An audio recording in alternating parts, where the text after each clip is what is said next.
traditional approaches regarding studying political science. Earlier, we have discussed approaches that what those are in a specific lecture regarding political science class. So today we are specifically discussing the traditional approaches. So traditional approaches has been derived from these approaches, which we will study in today's lecture. Those would be that we will study traditional approaches are historical approach, a geographical approach, philosophical approach, legal approach, economic approach, psychological approach, and sociological approach, as well as institutional approach. So let's start and let's define that what an approach is. You know that approach, the word approach, appropriate, the word has been taken from it. So the criteria for selecting the problems and collecting the data which are relevant to the inquiry are known as approaches. What an approach is? Simply, it is what it is a criteria for what purpose? For selecting the problem. When you have select a problem, when you and and a hypothesis in your mind or a research question, so you will first of all you will what do? Select and collect the information regarding this. So this is this is scientific one. This is the way here, the approach, the word approach here means scientific one, that research oriented approach. Simply that first you have select a problem or a hypothesis, and then you collect the data, which is relevant to inquiry, which you want to inquire, are known as what? Approaches. So this is the simple one regarding approach. Next, approach. Dictionary meaning.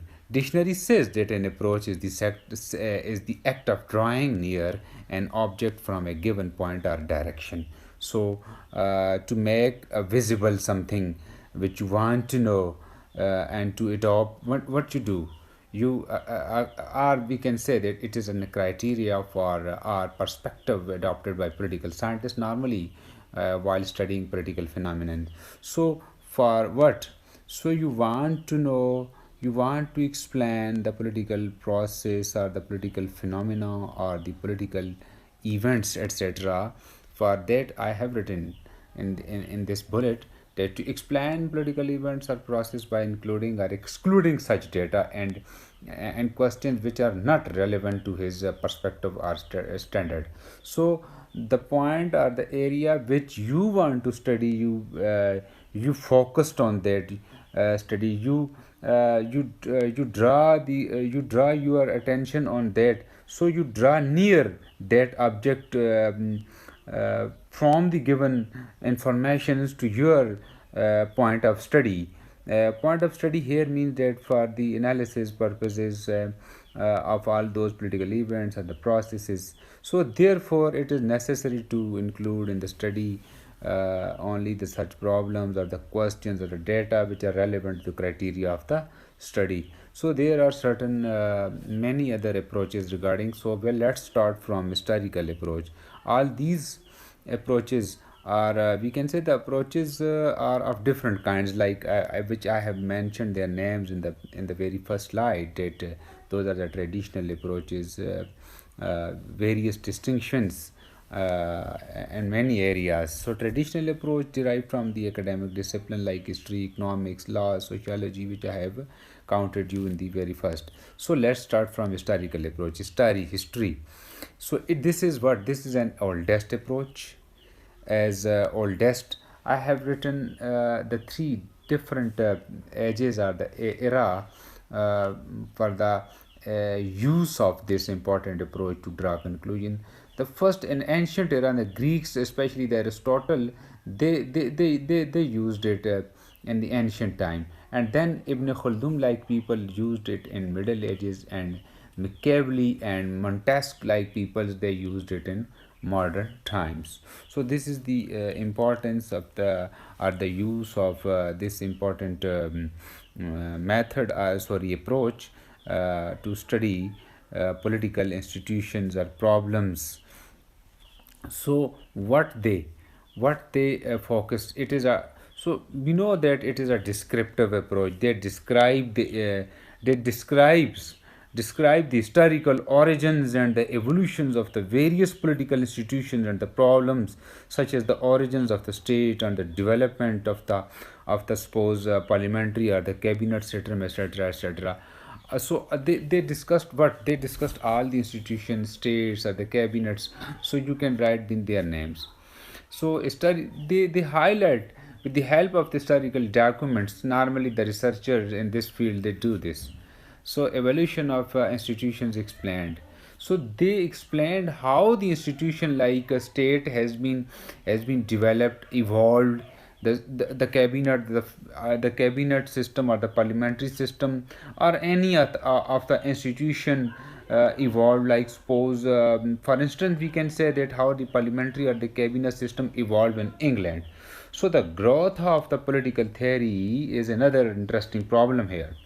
Although every theory is a product of the times and circumstances in which it was expounded, but it has also significance for all times to come. So it is therefore useful to know the conditions and the motives of the historical situations in which it has been produced.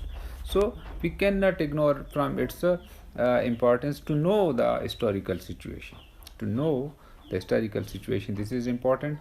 Now, without wasting our time, let's comes to the second one, that is geographical approach. Geography, geography, we have studied geography and geographical approach historically, that what it is, what is the importance of this approach. So it influences all aspects and conditions of human life, social or cultural. It has impact on even social, cultural, economic, religious, or political. So all those.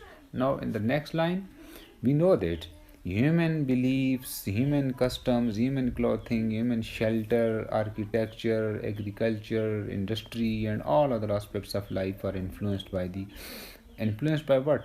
Climate, soil, natural resources. So these are the geographic one. As you know, the physical geography and the human geography. So this is also true of political life and institutions. So it has influence on the political life, even the formation or the evolution of the institutions. So the location, like in detail, geographical conditions, they influences the all the aspects of our life. So next, even political system depends on even what sort of the actions and what sorts of the activities of the people. So climate influences on it. And we can, here I have quoted an example of Mackinder's uh, famous heartland theory, in which he quoted that who rules East Europe commands the heartland, and who rules the heartland commands the world Iceland, and who rules the world Iceland commands the world. So you can write all these three lines with you. I'm going to repeat for you people once again. Who rules East Europe commands the heartland. Who rules the heartland commands the world Iceland. Who rules the world Iceland commands the world. So this was, so what it depicts, it predicted the ruler, that the ruler of the Eastern Europe will rule the whole world. You know that the hallmark of is that, and to keep in view all this, that the Nazis, who considered them, the Nazis dictator, who considered them the master race in there. So this is not true, but they take the meaning of.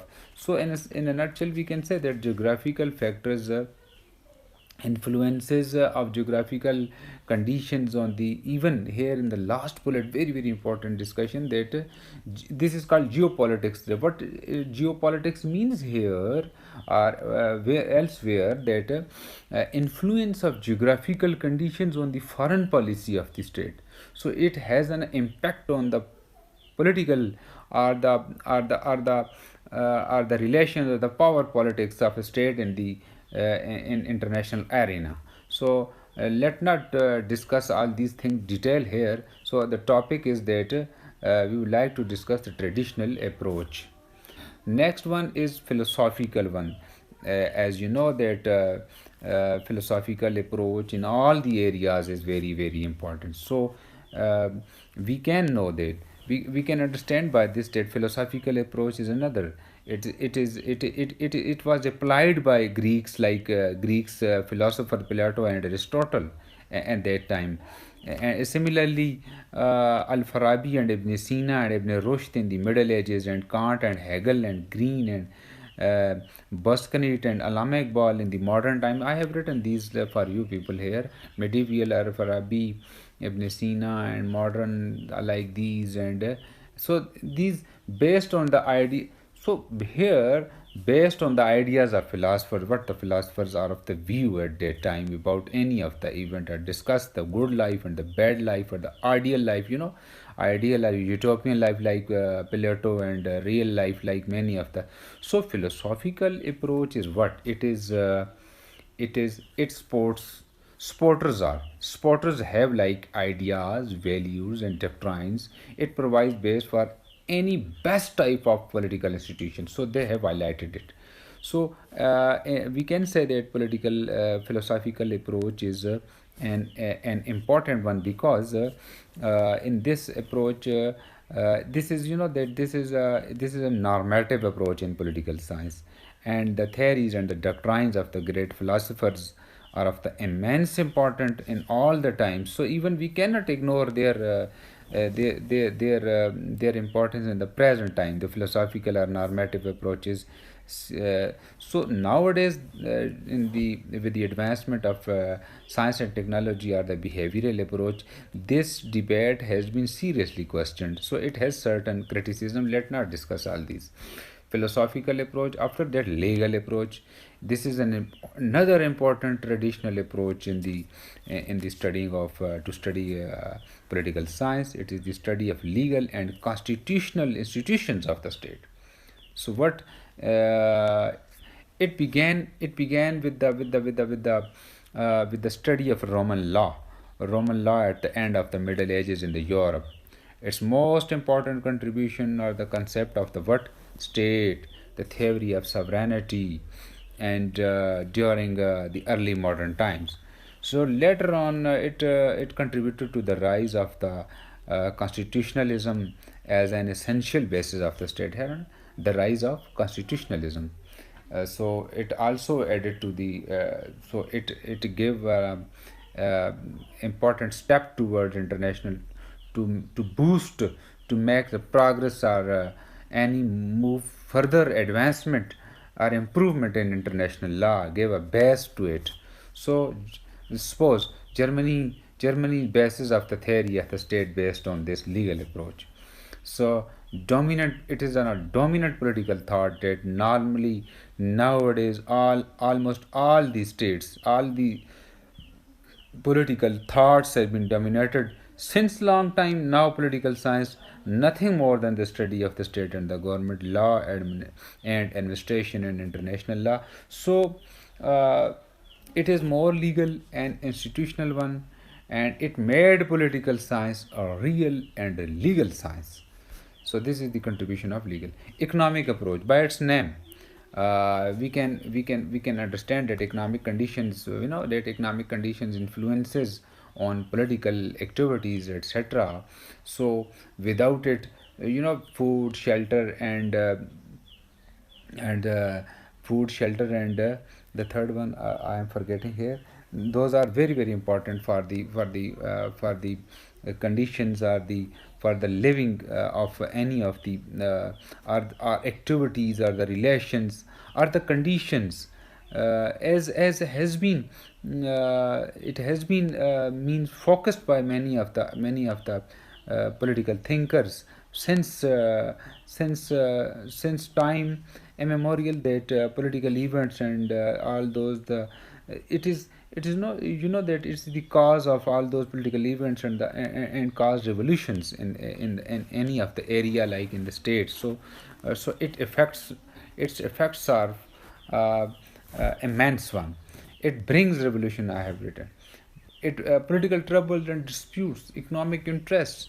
Karl Marx is the chief exponent of it and strongest advocate of it, and he to him the root cause of every activity is matter, and its whole theory revolves around the matter, and even revolution in sovereignty. Russia and China are the examples of its practical implication of this important approach. So the scientists that studied it, political science that look at it in the detail and look into the and explain the causes it in a scientific way. If you studied the teaching, the beliefs and the ideologies and the ideas of Karl Marx, so we'll see that there is a great practical implications of it in the due course of the time. The next one is a psychological approach. It is important one that beginning of 20th century. It began with 20th century, and it is a great value. Its chief exponent was Sigmund Freud.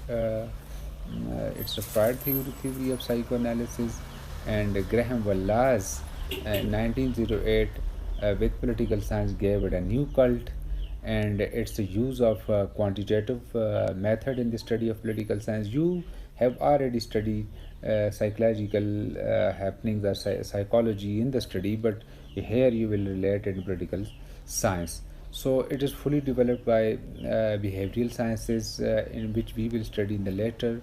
And next, that is the sociological approach. Sociological, and the chief of it was Auguste Comte, mid 19th century France. He developed it, and he did what? He provides sociological or cultural approach to political problems, etc. And both are, we know that both are closely related, political science and so sociology. The area, the scope of sociology is larger than political science. So sociology influences the study of politics, and it derives data from sociology. So political institutions are affected by the change in sociological values. As you know that all the institutions in the inside the state, they have been affected by it. Sociological one. Political institutions, they have been having a great value. Institutional war. Institutional means it seeks to make political institutions like state. These are institutions, government, parliament, etc. Are the subject matter of the study. So here they studied these institutions. The approach is institutional one, but it has certain drawbacks. We will discuss them little bit. Common to the study of politics. So it has a general sense. Political science is the study of state and government. As we know that the general sense, political science is what? It is the study of state and government. But in a narrow sense, organ of the government are studied, like legislature, like judiciary, like organ by organ. So what? It neglects individual, that when you study organ by organ, so you are ignoring the individuals, neglect individuals. One, you are studying in group, like study groups like parliament. So it fails to study controversies and violence like things. So thank you very much. Time was much being consumed. So if you have certain questions, so let me know in comment section.